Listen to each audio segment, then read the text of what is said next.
10 आदतें जो इंसान को बर्बाद कर सकती हैं। नकारात्मक सोच। हमेशा नकारात्मक सोच रखना, अपने आप को कम आंकना और हर परिस्थिति में बुराई ढूंढना। आलस्य।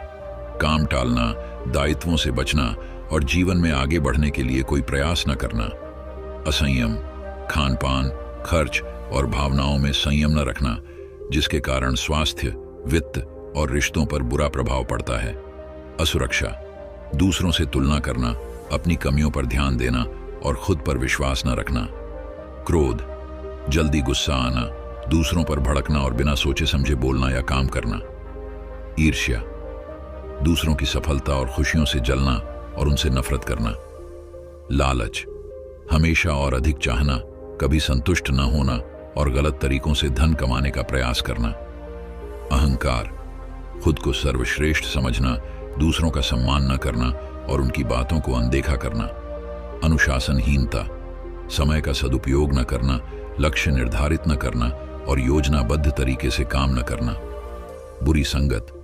नकारात्मक लोगों के साथ रहना, जो आपको गलत रास्ते पर ले जाते हैं और आपकी प्रगति में बाधा डालते हैं। इन आदतों से बचने के लिए सकारात्मक सोच रखें और आत्मविश्वास बढ़ाएं। लक्ष्य निर्धारित करें और योजनाबद्ध तरीके से काम करें।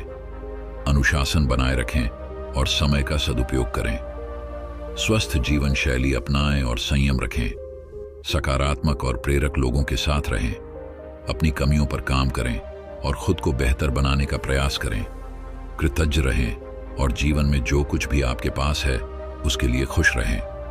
याद रखें, आपकी आदतें ही आपके जीवन को बनाती हैं। अच्छी आदतें अपनाकर आप एक सफल और खुशहाल जीवन जी सकते हैं।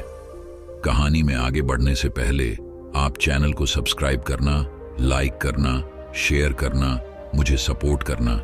चलो कहानी शुरू करते हैं। बहुत समय पहले की बात है। किसी गांव में एक सम्राट था।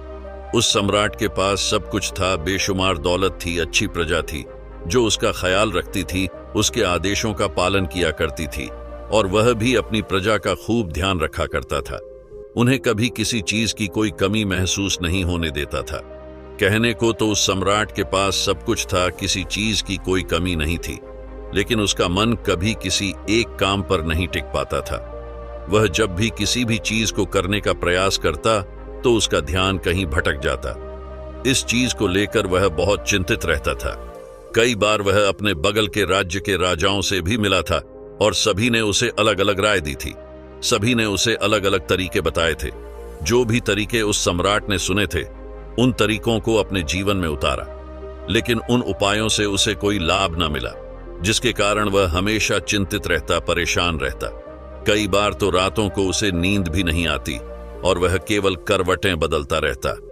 एक दिन सम्राट के कानों तक एक बात पहुंची कि उसके राज्य में एक ऐसा असाधारण व्यक्ति है जिसके शब्द अनमोल है, जिसके एक एक शब्द में जीवन का रहस्य छुपा है, जीवन का सत्य छुपा है। और उस व्यक्ति से मिलने के लिए लोग दूर दूर से आते हैं, क्योंकि हर व्यक्ति की समस्या का समाधान वह बहुत ही सरलता और आसानी से करता है। यह बात सुनकर सम्राट बहुत प्रसन्न हुआ। उसे लगा कि अब उसके सवालों का जवाब उसे मिल जाएगा। इतनी तारीफ सुनकर सम्राट ने यह तय किया कि वह तुरंत ही जाकर उस व्यक्ति से मिलेंगे और उसे यह भी पता चल जाएगा कि जो लोग उनकी इतनी तारीफ कर रहे हैं, क्या वह सच है या नहीं। अगले दिन सुबह सुबह वह सम्राट उस व्यक्ति से मिलने के लिए निकल गया। रास्ता कुछ ज्यादा ही लंबा था, जिस कारण सम्राट ने बीच रास्ते में आराम किया। वहां पर उपस्थित हर कोई उस व्यक्ति के बारे में जानता था। जब सम्राट ने उनसे उस व्यक्ति के बारे में पूछा तो वे लोग उस असाधारण व्यक्ति की खूब तारीफ कर रहे थे। तभी सम्राट ने सोचा कि लगता है यह व्यक्ति बहुत बुद्धिमान है, बहुत ज्ञानी होगा और प्रभावशाली व्यक्ति होगा, अन्यथा हर कोई उसकी इतनी तारीफ नहीं करता। जरूर ही उस व्यक्ति में ऐसी कोई बात अवश्य है जिसके कारण हर कोई उन्हें जानता है और उनकी तारीफ कर रहा है। उस व्यक्ति की तारीफ सुनकर सम्राट के मन में उस व्यक्ति से मिलने की उत्सुकता और अधिक हो गई। अब वह सम्राट जल्द से जल्द उस व्यक्ति से मिलना चाहता था, जिसके कारण वह आगे का सफर तय करना शुरू कर देता है। जैसे तैसे वह सम्राट उस व्यक्ति के आश्रम पहुंचा, पर आश्रम में उसे कोई नजर नहीं आया। आश्रम के पीछे एक छोटा सा बगीचा था। जब सम्राट वहां पहुंचा तो उसने देखा कि एक माली बगीचे में काम कर रहा था। उसका पूरा शरीर मिट्टी से लटपट, पैरों में कोई चप्पल नहीं थी। इसको देखकर सम्राट ने माली से कहा, सुनिए महोदय, इस आश्रम के मालिक कहाँ हैं? मैं उनसे मिलने आया। इस पर वह माली जवाब देते हुए कहता है, श्रीमान आप अंदर बैठिए, मैं उन्हें बुलाता हूं, वह जल्द ही आपसे मिलेंगे। माली की यह बात सुनकर सम्राट अंदर कुटिया में जाकर बैठ गया और उस असाधारण व्यक्ति के आने का इंतजार करने लगा। कुछ देर प्रतीक्षा करने के बाद जब असाधारण व्यक्ति उस सम्राट के सामने पहुंचा, उसने देखा कि यह तो वही व्यक्ति है जो बगीचे में काम कर रहा था। सम्राट ने उन्हें नमस्कार किया और बहुत हैरानी से कहा, अरे आप तो वही माली है जो बाहर बगीचे में काम कर रहे थे। लेकिन अब की बार तो माली एक बौद्ध भिक्षु के रूप में आया था। तभी बौद्ध भिक्षु सम्राट से कहते हैं, सम्राट मेरा मजाक माफ कीजिए, मैं बगीचे में छोटा सा काम कर रहा था। मैं ही यहाँ का माली हूं और मैं ही वह असाधारण व्यक्ति हूं जिससे आप यहाँ इतनी दूर मिलने आए। कृपया करके अपने आने का कारण बताए। इस पर सम्राट उन बौद्ध भिक्षु से कहता है, हे महाराज, मैंने सुना है कि आप जैसा व्यक्ति इस पूरे राज्य में नहीं है। मैंने आपकी तारीफ सुनी है। मैंने आपके बारे में कई सारी अच्छी बातें सुनी है। मैंने यह भी सुना है कि आपके पास जो भी अपनी समस्या लेकर आता है उसकी समस्या का समाधान आप अवश्य करते हैं। इसी कारणवश मैं आज आपसे यहाँ पर मिलने आया हूँ और मैं आपसे उपदेश सुनना चाहता हूँ। लेकिन मेरे मन में एक शंका है। इस पर बौद्ध भिक्षु सम्राट से कहते हैं, कैसी शंका? इस पर सम्राट कहता है, मैंने बहुत से विद्वानों को देखा है, बहुत से ज्ञानियों को देखा है। वे जब भी चलते हैं तो उनके पास तरह तरह की ज्ञान की किताबें होती हैं। उनके पास ऐसा कोई ना कोई संकेत जरूर नजर आता है जिससे यह पता चल सकता है कि वे लोग ज्ञानी हैं। लेकिन आपके पास तो ना कोई ज्ञान की किताबें हैं और ना ही कोई ऐसी कला के संकेत आप में नजर आ रहे हैं। लेकिन उसके बावजूद आप बहुत शांत नजर आ रहे हैं। क्या आप मुझे इसका रहस्य बता सकते हैं? इस पर बौद्ध भिक्षु मुस्कुराने लगे और सम्राट से कहते हैं, मेरा ज्ञान तो इस संस्कार में प्रकृति के रूप में हर जगह है। मैं अपना ज्ञान जीवन की सरल और साधारण वस्तुओं से ही लेता हूं। पर महाराज, आप यहाँ किस समस्या को लेकर परेशान हैं? कृपया आप मुझे आपके यहाँ आने का कारण समझाएं। इस पर सम्राट कहते हैं, गुरुवर, मेरे यहाँ आने का कारण यह है कि मैं किसी भी काम को लेकर लंबे समय तक उसी कार्य पर अपना ध्यान नहीं लगा पाता। मैं कुछ ही देर में उस कार्य से भटक जाता हूँ। कृपया कर मुझे अपने इस समस्या का समाधान बताएं। मैं इस बात से काफी चिंतित हूँ। बौद्ध भिक्षु ने सम्राट की चिंता को समझकर कहा, महाराज, आपकी समस्या मुझे समझ आ गई है। आप जिस कार्य पर ध्यान नहीं लगा पा रहे उसके लिए मैं आपको एक उपाय बता सकता हूं, लेकिन आज आपको देर हो चुकी है। आप मुझे कल सुबह मिलिए। कल सुबह का समय ठीक रहेगा। कल सुबह जब आप मुझसे मिलेंगे तो मैं आपके सभी सवालों का जवाब आपको दे दूंगा। यह कहकर बौद्ध भिक्षु वापस अपने बगीचे में लौट गए और वह सम्राट भी वापस अपने महल लौट गया। लेकिन सम्राट को रात भर नींद नहीं आई। वह बस यही सोच में लगा था कि आखिर बौद्ध भिक्षु मुझे क्या बताने वाले हैं। वह तो मुझे एक साधारण से माली नजर आ रहे हैं, लेकिन जिस तरह से उनका मन शांत था, जिस तरह से वह शांत नजर आ रहे थे, यह बहुत आश्चर्य करने वाली बात है। रात भर सम्राट इन्हीं ख्यालों में खोया रहा। अगले दिन सुबह सूरज निकलने से ठीक पहले सम्राट उस आश्रम पर वापस पहुंचा।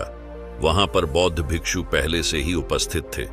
जैसे ही सम्राट वहां पहुंचा, उन बौद्ध भिक्षु ने एक पानी का छोटा सा जग उस सम्राट के हाथ में थमा हुए कहते हैं, इसे लीजिए और पौधों पर धीरे धीरे पानी डालिए। और ऐसा करते करते यह आपके सामने पूरे 15 पौधे हैं। इन सभी पर आपको इसी प्रकार पानी डालते चले जाना है। लेकिन जब आप इस क्रिया को कर रहे होंगे तो उस वक्त मेरी एक बात का अवश्य ध्यान रखिएगा कि आपको इस दौरान कुछ और नहीं करना है, ना कुछ सोचना है और ना ही कहीं आपका ध्यान भटकना चाहिए। आप जब इन पौधों को पानी दे रहे होंगे तो आपका पूरा ध्यान केवल इन पौधों पर ही होना चाहिए। यदि इस बीच आपके मन में कोई विचार आए तो वहीं पर रुक जाइएगा और फिर दोबारा से पहले पौधे से पानी डालना शुरू कीजिएगा। और जब आप मेरी बात मानकर ठीक इसी प्रकार इन सभी 15 पौधों को पानी दे देंगे, तब आप मेरे पास आइएगा और मैं आपके सभी सवालों का जवाब आपको दे दूंगा। उस सम्राट ने आज तक ऐसा कोई काम नहीं किया था और सम्राट को यह काम बहुत छोटा सा लग रहा था। सम्राट पहली बार ऐसा कोई काम करने जा रहा था। उस पानी के जग से पहले पौधे पर बहुत ही ध्यानपूर्वक पानी दिया और फिर दूसरे पौधे की ओर आगे गया।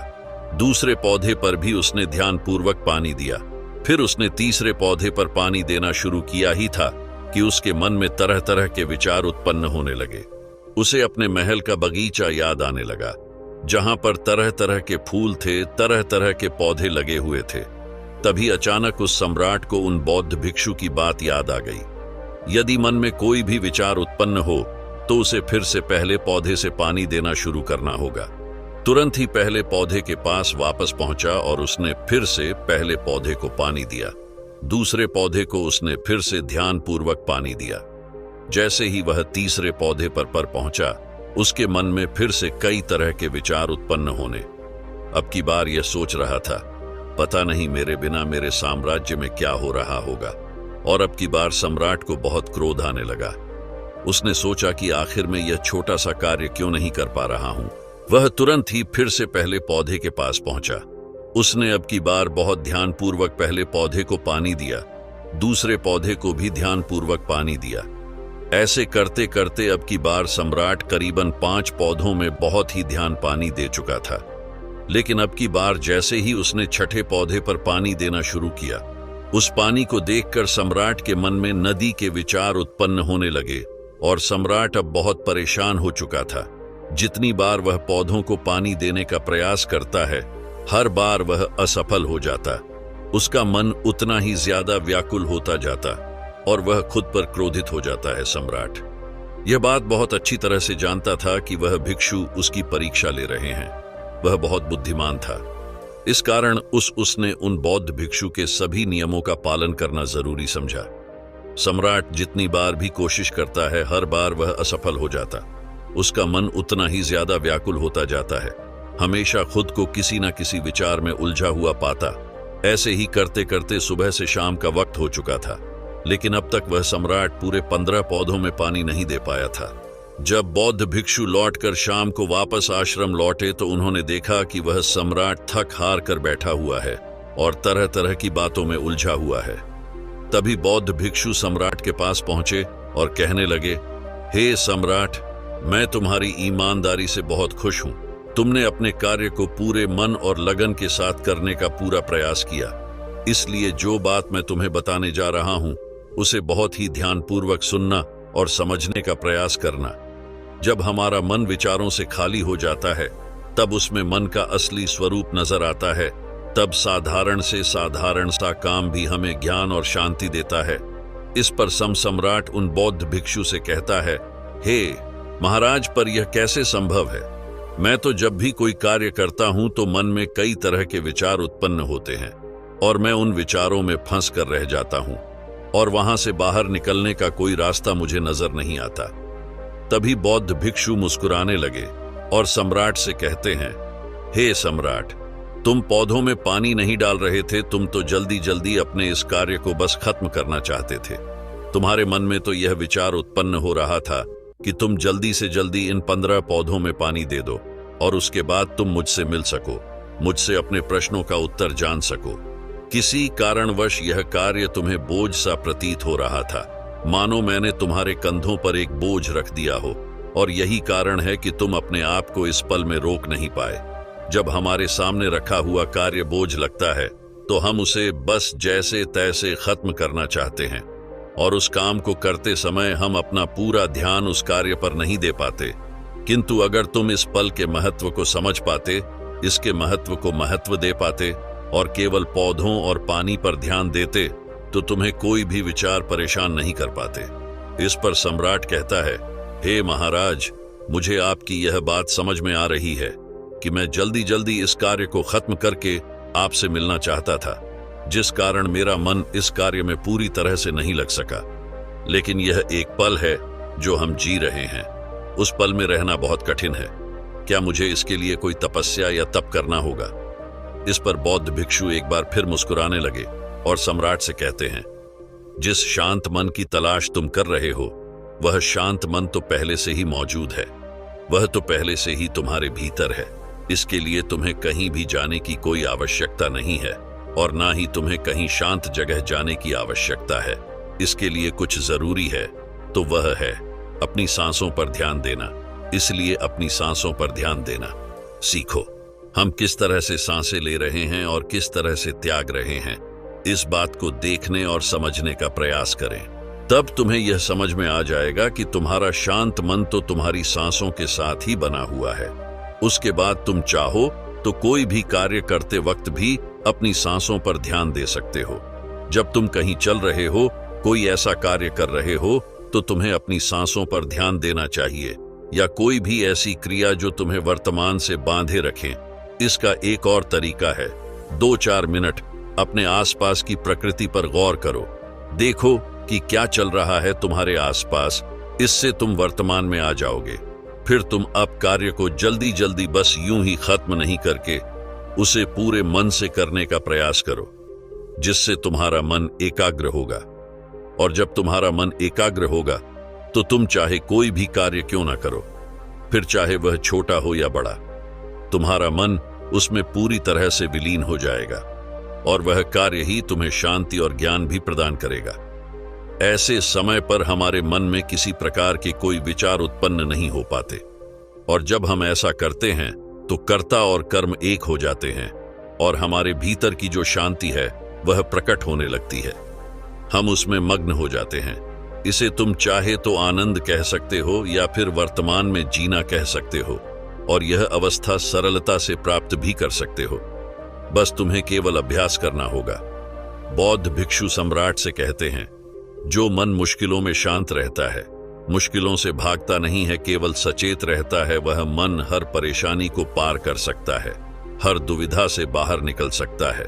सम्राट को उन बौद्ध भिक्षु की यह सारी बातें समझ में आ चुकी थीं। उसने उन बौद्ध भिक्षु को प्रणाम किया और वहां से वापस वह अपने राजमहल लौट आया। उसने अपनी सांसों पर ध्यान देना शुरू किया और धीरे धीरे इस निरंतर अभ्यास के कारण वह अपने हर कार्य को ध्यान और मन लगाकर किया करता था, जिससे उसे असीम शांति मिलती थी और वह छोटे छोटे कार्यों से भी ज्ञान प्राप्त कर लेता था। इसलिए दोस्तों, कभी किसी कार्य को बोझ मानकर मत कीजिए, क्योंकि यदि आप उसे बोझ मानेंगे तो जल्दी उसे आप अपने ऊपर से उतारने का प्रयास करेंगे, अर्थात उसे जल्दी खत्म करने का प्रयास करेंगे।